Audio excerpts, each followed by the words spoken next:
જય શ્રી કૃષ્ણ મિત્રો, નિત્ય સત્સંગમાં આપ સૌનું સ્વાગત છે। આજે આપણે સાંભળીશું વિષ્ણુ સહસ્ત્રનામનો પાઠ સંક્ષિપ્તમાં।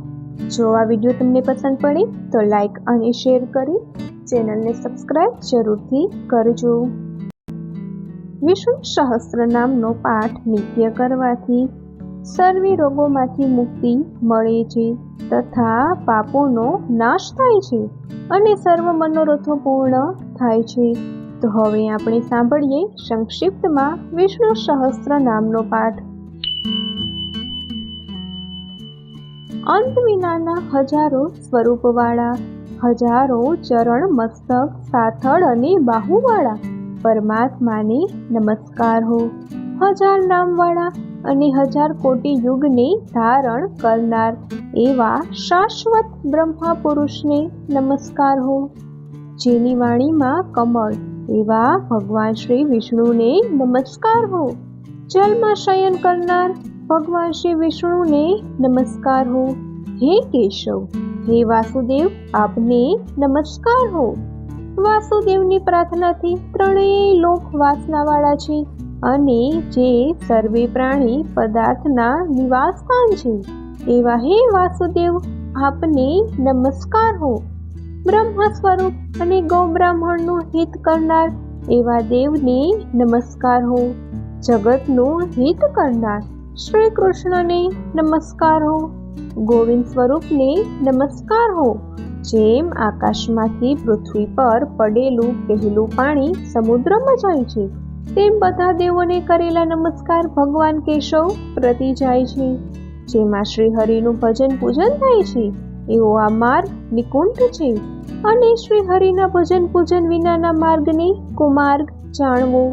બધા વેદો જાણવાથી જે પુણ્યો થાય છે અને તે સર્વ તીર્થયાત્રાની જેમ ફળ મળે છે, તે જે સમગ્ર ફળ દુષ્ટોનો નાશ કરનાર શ્રી વિષ્ણુ ભગવાનની સ્તુતિ શ્રદ્ધાપૂર્વક કરવાથી મળે છે।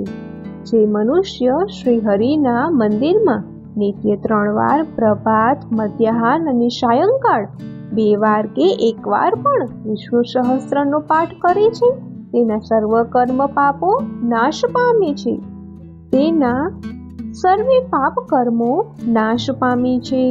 જે મનુષ્ય આ સ્ત્રોતનો પાઠ ભાવ ભક્તિથી કરે છે તેના શત્રુઓ બળી જાય છે, તેના પર સર્વે ઉપગ્રહો શાંત રહે છે અને તેના સર્વે પાપ વિનાશ પામે છે।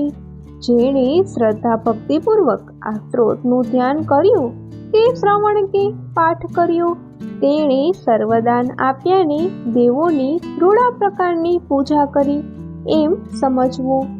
જે મનુષ્ય દરેક બારસને દિવસે મારી સમીપ આ સહસ્ત્ર નામનો પાઠ કરે છે તેણે આ લોક કે પરલોકમાં કોઈ પણ ઠેકાણે ભય રહેતો નથી અને તેના કરોડો કલ્પના પાપ ધીમે ધીમે બળી જાય છે। હે અર્જુન, જે મનુષ્ય પીપળાની પાસે કે તુલસીની પાસે બેસીને આ શ્રી વિષ્ણુ સહસ્ત્ર નામનો પાઠ જે કરે છે તેને કરોડો ગાયોના દાન આપ્યાનું ફળ પ્રાપ્ત થાય છે। વળી જે મનુષ્ય નિત્ય શિવાલયમાં કે તુલસીના વનમાં બેસીને નિત્ય શ્રી વિષ્ણુ સહસ્ત્રનો પાઠ કરે છે તેના સર્વે પાપ અને દુઃખ નાશ પામે છે અને મોક્ષ પામે છે અને તેને બ્રહ્મ ઇત્યાદિ ઘોર પાપ હોય તો પણ તે સર્વ નાશ પામે છે એવું ચક્રધારી ભગવાનનું વચન છે। એતિ શ્રી જન્મ મહાભારત ભીષ્મ યુધિષ્ઠિર સંવાદે શ્રી વિષ્ણુ દિવ્ય સહસ્ત્ર નામ સંપૂર્ણમ। ઓમ તત્સત।